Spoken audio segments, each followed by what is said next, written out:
전도서 말씀, 본문 말씀 읽었는데 전도서의 저자는 솔로몬이라는 거 다들 많이 아시죠? 네, 이 솔로몬은 잠언 전도아가 이렇게 세 편의 성경에서 쓰셨습니다. 그런데 아가서는 아마 젊었을 때 어떤 한 여인과 사랑에 빠져서 쓴 책이라면 잠언은 자신의 삶 가운데 또 있었던 그런 여러 가지 것들 하나님이 주신 지혜로 또 사람들에게 많은 교훈을 주었던 책이었죠. 전도서는 그런가 하면 나이가 들어서 이제 나이가 들으면서 여러 가지 많은 것들을 겪고 나서 자신의 인생을 돌아보면서 쓴 책이라고 할 수가 있겠습니다. 여러분 한번 솔로몬 생각해 보십시오. 솔로몬 생각하면 아마도 어린 시절에 또 특별히 주일학교 때 솔로몬 왕의 그 지혜 판결 이야기 다 들으셨을 것입니다. 꼭 주일학교 아니더라도요. 동화책에서도 많이 나왔었고요.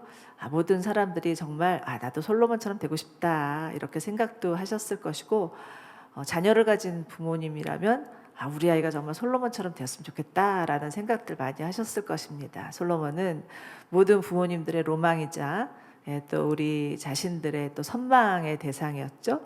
그렇지만 그렇다고 해서 솔로몬이 그렇게 위대한 왕, 훌륭한 왕이라고만은 볼 수 없습니다. 젊었을 때는 하나님께서 정말 말할 수 없는 지혜를 주셔서 그 주변에 누구보다도 가장 지혜가 뛰어난 사람이었지만 나중에 나이가 들어서 왕이 되어서는 그 이스라엘을 나라라는 왕을 그 국력을 키우고자 정략 결혼을 하고요.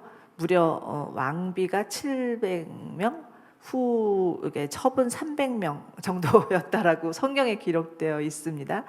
1000명의 여인들이 솔로몬과 함께 지냈다라는 거죠. 그 때문에 사실은 솔로몬의 그 마음은 아버지 다윗의 마음과 같지 않았다. 각종 우상의 그 신전들을 가는 곳마다 세워서 하나님 보시기에 악을 행했다라고 평가하고 있죠. 그로 인해서 솔로몬의 행적은 두동강이 나게 되지만 솔로몬 나이가 들어서는 그 모든 것들이 잘못되었다라는 것을 깨달았던 것 같아요. 그래서 이제 그것들을 깨달으면서 쓴 책이 전도서입니다. 오늘 본문은 자신의 인생 경험을 바탕으로 해서 정말 미래를 이어갈 청년들에게 하는 권면의 말씀이라고 할 수 있는데요. 인생을 살아본 만큼 산 어른들이 하는 이야기, 라떼는 말이야 이렇게 하고 시작하잖아요.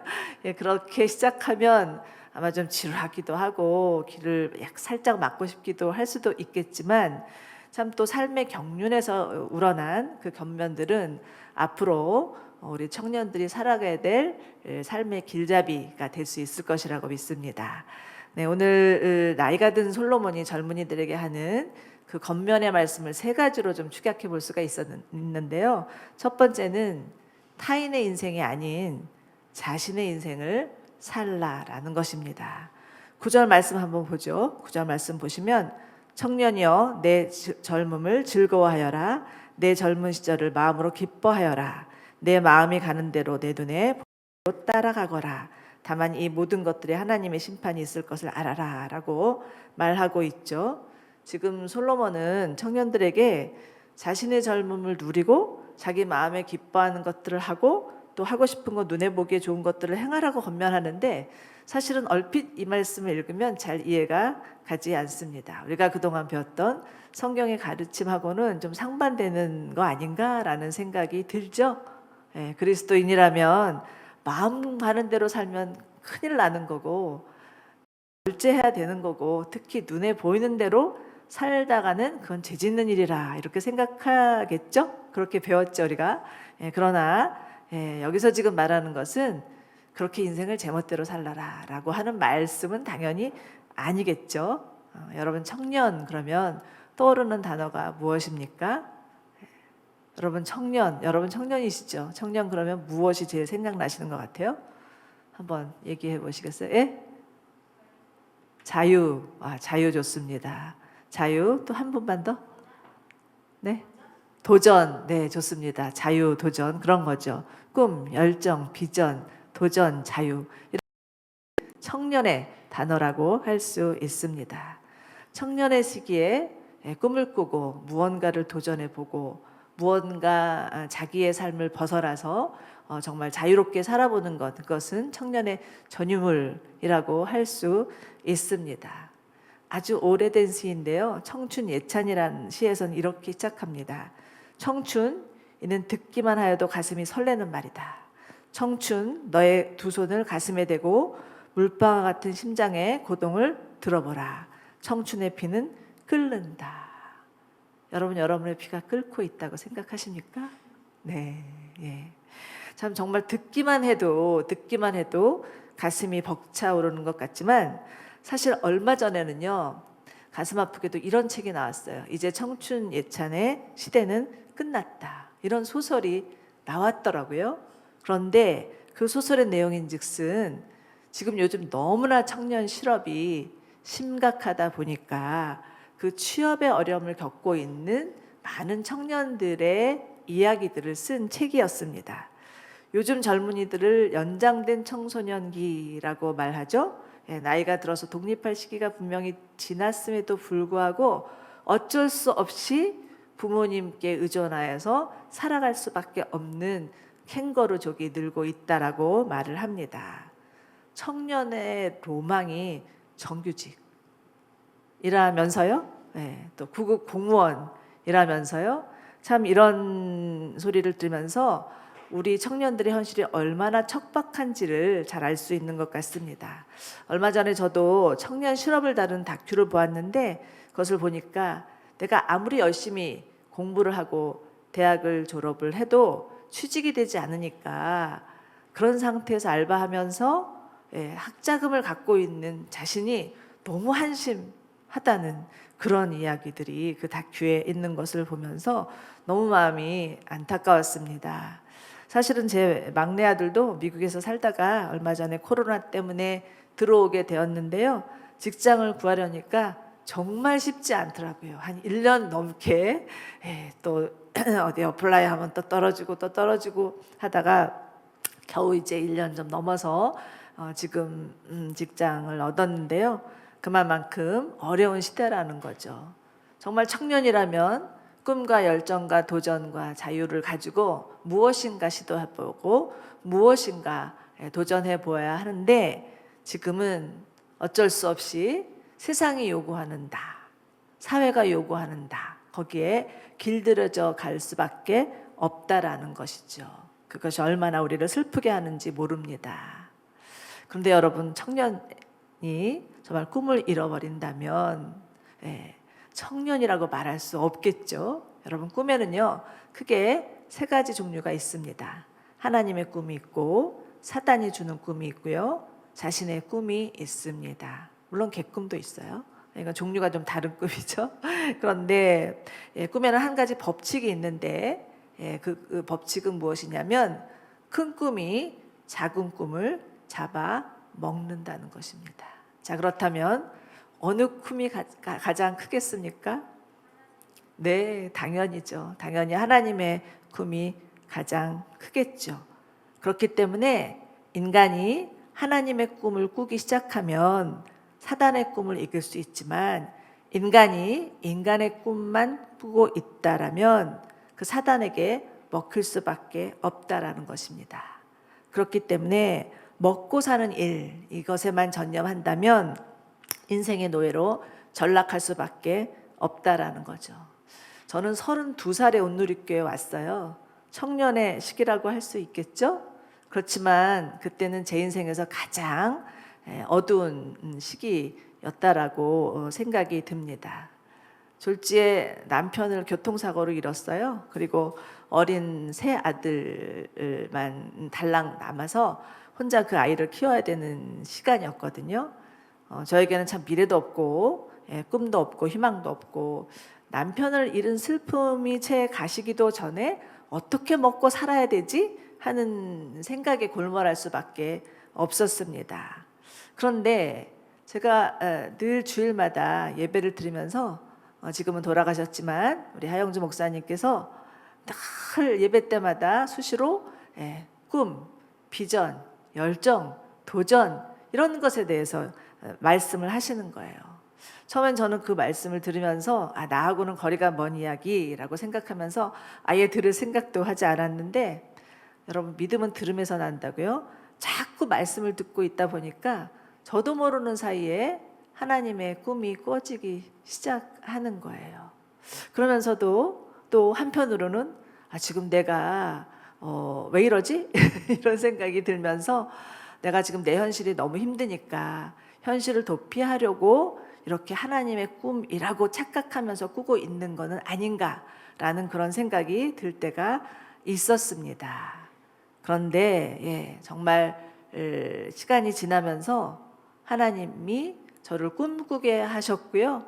또 그로 인하여서 하나님의 꿈을 저를 통해서 이뤄가는 것들을 경험하게 되었습니다. 그런데 그때 깨달았던 것은 정말 하나님 안에서 나라는 존재를 발견하게 되었다라는 거예요. 그동안은 어쩌면 하나님이 만드신 내가 아닌 세상이 또 요구하고 세상이 원하는 나로 살아가느라고 전전긍긍하면서 살았더라면 하나님의 꿈을 꾸기 시작하니까 비로소 나다운 나로 살아갈 수 있게 되었다라는 거죠. 여러분, 우리나라 개학기 때 들어왔던 선교사님들 나이가 몇인지 대략 평균적으로 아십니까? 아펜젤러는 20살이었고요.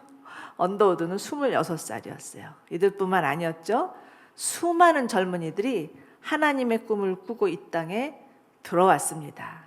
당시 미국에서는 학생 자원 운동이라는 운동이 일어나면서 많은 이들이 자신의 인생을 하나님께 드리겠다고 자원하면서 전 세계로 흩어졌고요. 이들의 희생과 헌신으로 인하여서 복음이 전파됐고, 사실은 오늘날 한국 교회가 여기까지 오게 된 것도, 우리가 이 자리에 이렇게 예배드릴 수 있게 된 것도 그들의 수고와 도전과 헌신 때문이었다라는 거죠. 자, 여러분, 한번 그들의 삶을 잠시 묵상해 보십시오. 아마도 이들은 선교사로 헌신하겠다고 했을 때 세상 사람들은 이들을 비웃었을 것입니다. 그리고 자신의 안락한 삶을 저버려야 했겠죠. 그러나 자신의 꿈이 아닌 하나님의 꿈, 그 꿈을 꾸기 시작했을 때 그 길이 비록 좁고 험난한 길이라 할지라도 하나님이 설정하신 나다운 나의 삶을 살기 시작했다라는 것입니다. 그 중에 제 루비 캔드릭이라는 선교사님이 있어요. 여러분, 양화진 혹시 가보셨는지 모르겠어요. 양화진을 가시면 여러 선교사님의 그런 묘비와 비문들이 있죠. 기회가 되시면 다 같이 가보시면 좋겠습니다. 저로 여러 차례 또 성도님들과 함께 방문을 했었는데, 거기 가면은 아주 그 선교사님의 어린 자녀들의 그런 무덤도 있고요. 얼마나 많은 우리나라에 들어와 있는 선교사님의 그런 무덤들이 있는지 보기만 해도 참 감명이 오는 것 같아요. 그런데 그 중에서 그 루비 캔들릭이라는 선교사님의 묘비에는 이런 글이 적혀져 있습니다. 그분은 24살의 처녀의 몸으로 우리나라에 들어왔었는데 9개월 만에, 땅에 들어온 지 9개월 만에 순교하신 분이었어요. 그런데 그 비문에는 자신이 파송한 텍사스의 어느 청년 단체에게 쓰는 그 글 중에 발췌한 글이었는데, 이런 글입니다. 만약 내게 줄 수 있는 1000개의 생명이 있다면 나는 1000개의 생명을 모두 조선을 위해 바치겠습니다. 이런 글이었습니다. 그런데 이분이 9개월 만에 또 우리나라에서 들어오셨다가 돌아가시고 나서 이 편지가 텍사스에 있는 청년들에게 전해졌고요. 그 청년들이 이 편지를 보고 너도 나도 다 손을 들고서 정말 한국에 또 선교사로 가겠다고 해서 수많은 청년들이 우리나라에 들어올 수 있는 계기가 되었다라는 얘기를 들으면서 정말 한 알의 밀알이 땅에 떨어졌을 때에 그 열매가 어떤 건지를 볼 수가 있죠. 그런데 여러분, 저는요 지금 이 자리에서 여러분에게 뭐 선교사가 되라, 목사가 되라 이런 말 하러 온 것이 아니에요. 여긴 지금 선교대회도 아니고요. 어떤 뭐 목회자를 또 뭐 불러내기 위한 그런 뭐 신학교 설명회도 아닙니다. 중요한 것은 정말 여러분이 그 부르신 자리에서 하나님이 여러분에게 주신 그 직업이 또 그 자리에서 하나님을 바라보면서 꿈을 꾼다면 정말 그를 통하여서 하나님이 놀랍게 일하실 것이라는 거죠. 여러분, 종교 개혁자들은 직업을 소명이라고 말을 했어요. 그래서 하나님이 주신 일들이 또 하나님이 부르신 자리고, 그것이 하나님 안에서 쓰임 받을 때 정말 그 자리에서 하나님을 나타낼 수 있다라는 거죠. 여러분, 지금 조금 전에 정말 이 세상의 암담한 현실에 대해서 이야기했는데, 아무리 이 세상이 암담하고 희망이 보이지 않고 미래가 없는 것 같아도 하나님이 우리를 보내시는 자리가 있어요. 그죠? 그리고 하나님이 우리 가운데 맡겨주시는 일들이 있습니다. 우리가 가야 될 미래가 있다라는 거죠. 그런데 너무나 안타깝게도 세상 젊은이들은 물론이려니와 행여 우리 그리스도인 청년들이 이 무한 경쟁 시대를 바라보면서 이런 하나님의 꿈을 이뤄가고 있지는 않은지, 그리고 사회에 너무나 길들여지고 있지는 않은지라는 그런 염려가 들어옵니다. 그런데 여러분, 길들여진 젊음은요, 역사를 바꿀 수 없어요. 다만 정말 하나님을 향해서 또 세상을 향해서 도전하고 모험하고 시도해보는 자를 통해서 하나님은 하나님의 역사를 써내려 가신다는 거죠. 여러분, 이스라엘 역사상에서 가장 최악의 시기는 바벨론 포로 시기였을 것입니다. 나라는 망했고요. 너무나 많은 사람들은 다 포로로 끌려갔습니다. 우리가 지금 아무리 코로나라서 어렵다 할지라도 정말 그 시대만큼이었을까라는 생각을 하지 않을 수가 없습니다. 그러나 우리가 성경에서 잘 아는 바와 같이 다니엘과 그 세 친구들은 그런 암담한 현실, 나라를 잃어버린 그 상황 가운데서도 절대 하나님이 주신 꿈을 포기하지 않았죠. 그리고 정말 하나님 앞에서 뜻을 정하여서 하나님께 기도하면서 지냈던 것들을 볼 수가 있습니다.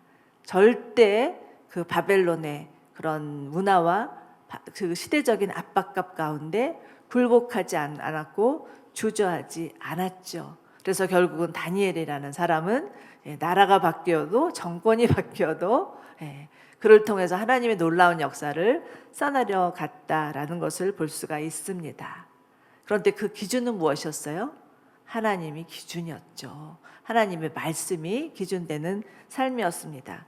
9절 후반부를 보시면, 다만 이 모든 것들에 하나님의 심판이 있다는 것을 알아라 라고 말씀하고 있죠. 사실 이 말씀은 겁주기 위한 말씀이 아니에요.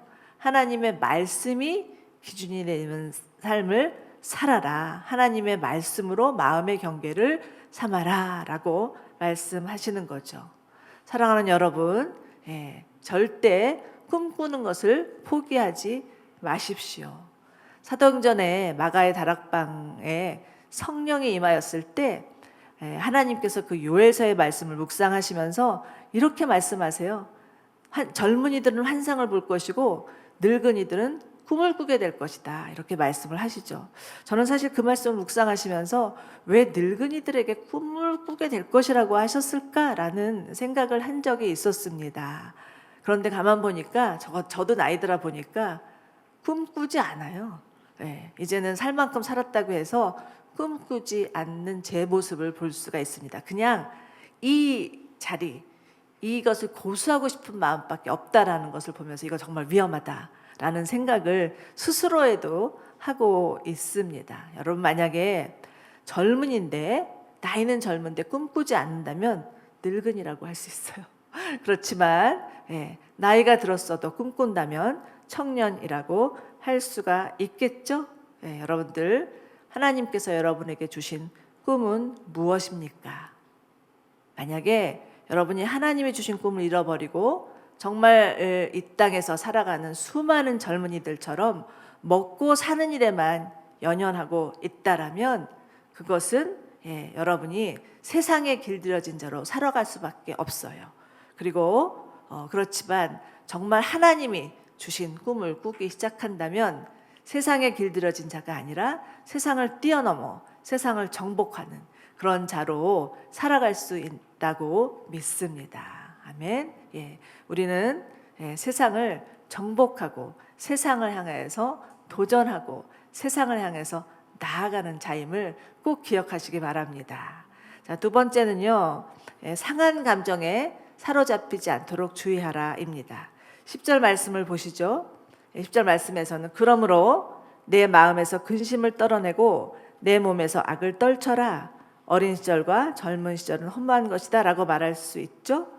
여러분 아프니까 청춘이다 라는 말 있죠. 그런 유명한 소설 있죠. 그러기도 하지만 사실 날이 갈수록 얼마나 이 땅의 젊은이들이 청년 실업과 함께 청년 우울을 겪고 있는지 모릅니다. 요즘 물론 뭐 청년들뿐만 아니라 그 모든 사람들이 감기 앓듯이 우울을 앓고 있는 시대이기는 하지만 청년 우울증과 장년 우울증은 좀 차이가 있다고 해요. 중년의 우울증은 주로 감정의 우울이라면 청년의 우울증은 주로 생각의 우울이라고 합니다. 요즘은요 정말 저희 때하고 달리 라떼와는 달리요 저성장의 시대예요. 저희 때는 고성장의 시대였기 때문에 조금만 노력하면 그 노력한 결과가 보였어요.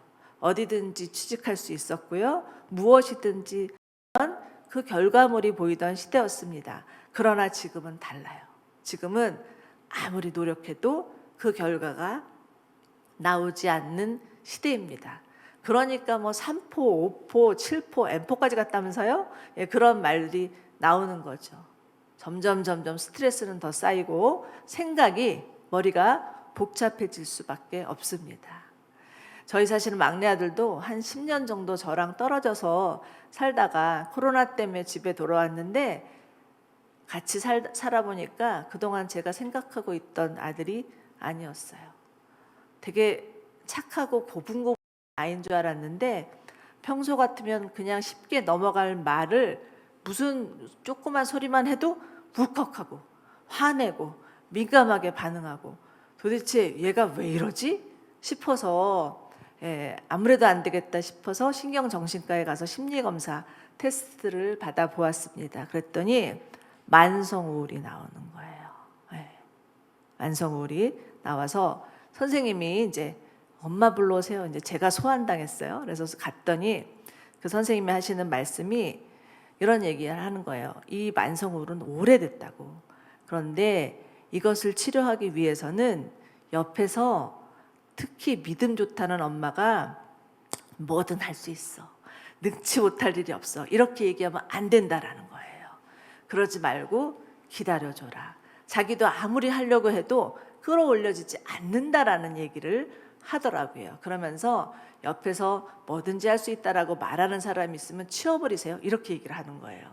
그래서 제가 그 선생님 앞에서 저부터 치워야 되겠네요. 이제 이렇게 얘기를 했었습니다. 아마 미국에서 일하면서 너무 힘들었던 것 같아요. 비교도 되고 또 뭐 거기서 또 아무리 노력해도 뭐 그만큼 노력한 만큼 올라가지도 않고 그러다 보니까 어려웠던 시간들이 반복되면서 자기가 우울증을 겪고 있는지도 모르게 시간이 그냥 흘러버렸다라는 것이죠. 그러다 보면 자신감도 떨어지고 의욕도 저하되고 무엇을 해야 될지 막막해지고 집중력도 떨어지는 게 우울증이라고 하더라고요. 여러분 10절에 보시면 근심이라는 단어가 나옵니다. 이 근심은 슬픔, 원통함, 분노, 번뇌로도 번역될 수 있는 단어예요.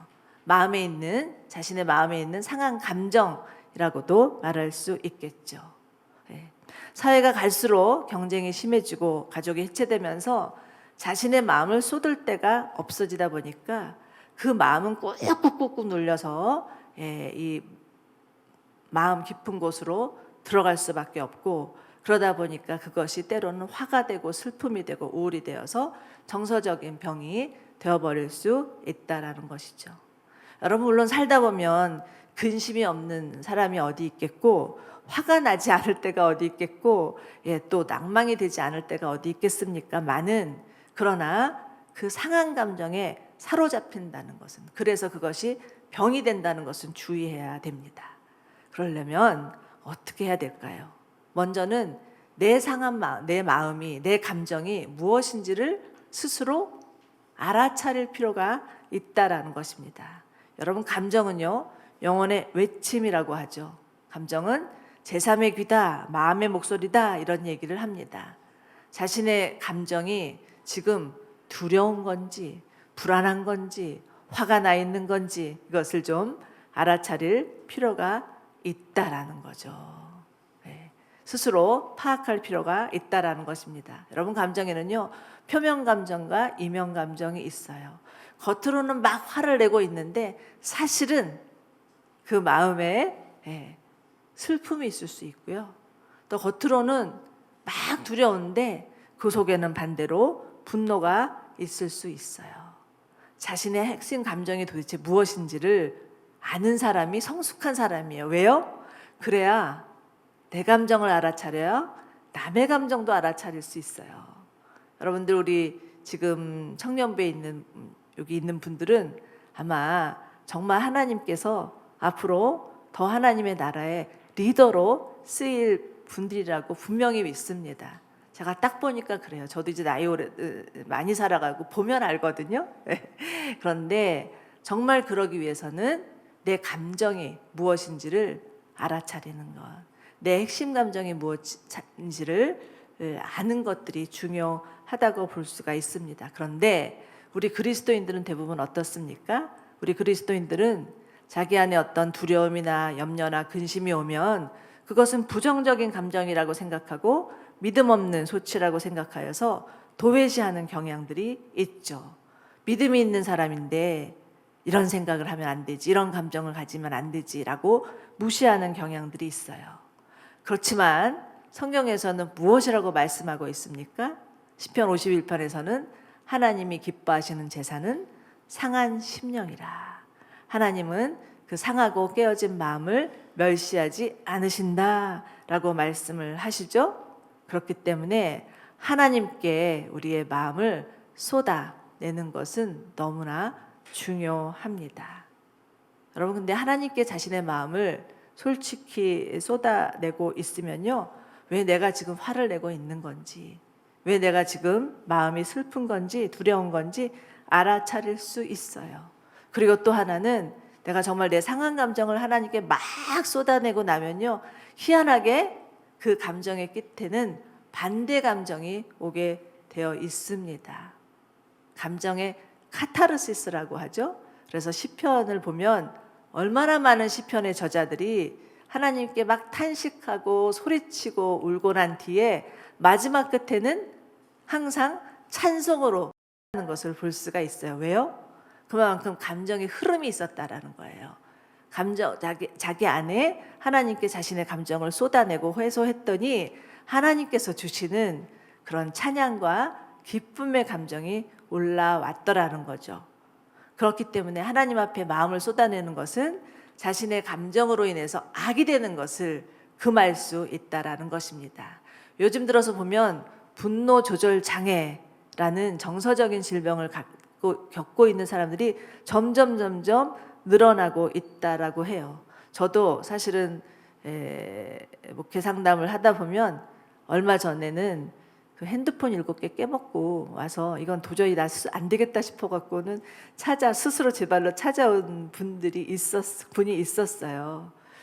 참, 예전에는 함께 그냥 사는 것으로만 해서, 가족들과 함께 사는 것으로 인해서 알게 모르게 자신의 감정을 해소하고 그러면서 해결하기도 했는데, 지금은 혼자 밥 먹고 혼자 자고 혼자 일어나고 그러다 나 홀로 시대가 되다 보니까 자신의 마음을 어디다 표현할 데가 없는 거죠. 그러다 보니까 우울도 깊어지고 어느 순간은 이 억제할 수 없는 그런 분노가 가스 폭발하듯이 폭발을 해버려서 어려움이 있는 거죠.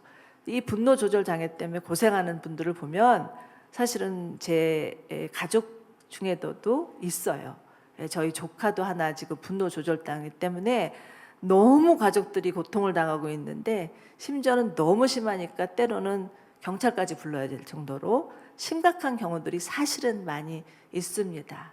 이것은 정말 분노라는 감정이, 분노할 수 있지만 이 분노라는 감정이 병이 되어버리고 악이 되어버려서 자기뿐만 아니라 주변에 있는 사람들조차도 다 어렵게 만들어 버릴 수 있다라는 거죠. 그런데 가만 들여다보면 대부분의 분노는 그 마음 가운데 두려움이 있어서 두려움 때문에 겉으로는 분노로 표출하는 경우들이 많다라는 것이죠.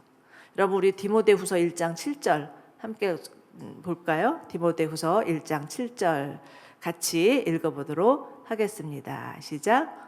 하나님께서 우리에게 주시는 것은 두려움의 영이 아니라 능력과 사랑과 절제의 영이다. 자, 이 말씀을 좀 잘 보세요. 여기서 보면 하나님께서 우리에게 주시는 것은 두려움의 영이 아니다라고 얘기했죠. 자, 두려움이 단순한 감정이 아니라 영이다라는 것을 알 수가 있습니다. 자칫 두려움에 사로잡히면 자기 스스로도 통제할 수 없는 지경에 이를 수 있다라는 거죠. 사단이 이 두려움이라는 감정을 이용해서 우리를 억어하고 우리를 사로잡게 할 수 있다라는 것입니다. 그렇기 때문에 이 두려움을 대처하기 위해서는 무엇입니까? 사랑과 능력과 절제의 영이다. 이렇게 하나님은 말씀하고 있습니다. 여러분 우리가 살아가면서 정말 가장 많이 겪는 감정은 두려움일 수 있어요. 성경에 얼마나 두려움하지 말라는 말씀이 있냐면 누가 그러더라고요. 365번 있다고. 그만큼 매일매일 우리는 어쩌면 두려움의 감정에 사로잡혀서 살 수 있다라는 거죠. 그런데 이 두려움의 마음에 두려움의 감정에 사로잡히지 않기 위해서는 하나님이 이미 해답을 주고 계시죠. 여러분들 정말 마음의 두려움이 올 때마다 하나님의 사랑을 구하십시오. 하나님의 성령의 능력이 임하도록 주님 앞에 간구하시기 바랍니다.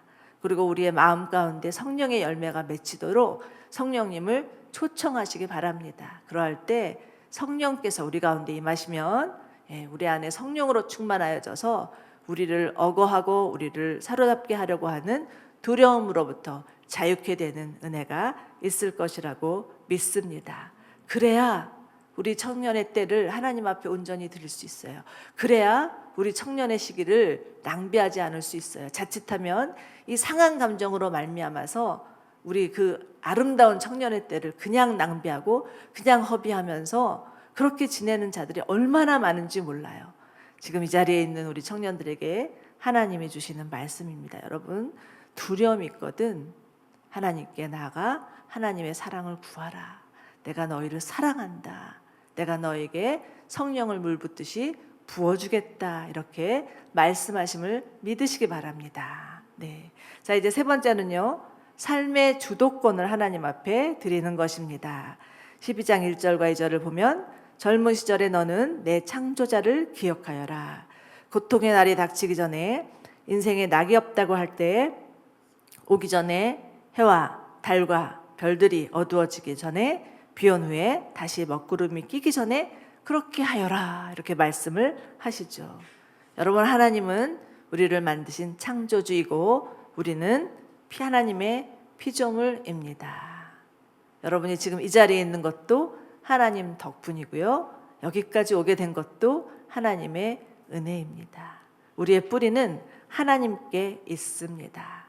그런데 이를 정말 일찍이 젊었을 때부터 일찍이 깨달으면 얼마나 좋겠습니까?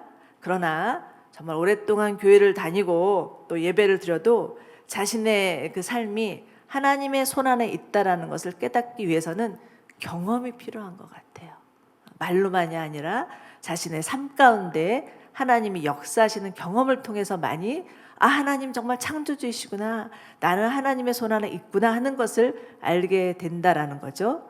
저희 둘째 아들은요. 아주 성실한 아이예요. 그래서 아주 열심히 공부하고 열심히 또 노력해서 치과대학을 갔습니다. 그 어렵다는 치과대학을 갔는데 다 마칠 무렵이 되어서요. 너무나 이제 그 자기 몸을 혹사하면서 공부를 했던 탓인지 갑자기 쓰러져서 응급실에 실려가게 됐어요.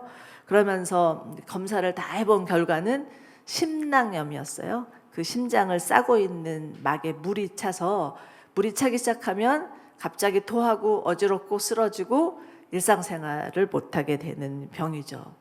원인은 알 수 없었는데 그 이후로도 여러 차례 그 병 때문에 고생을 많이 했어요. 마침 그 자신의 그 지도 교수 남편 되시는 분이 우리 아들과 똑같은 그 질병을 겪으면서 10년째 고생을 하시다가 폐인이 되어버린 분이 바로 또 옆에 계셨어요. 그러니 우리 아들이 얼마나 낙심이 됐겠습니까?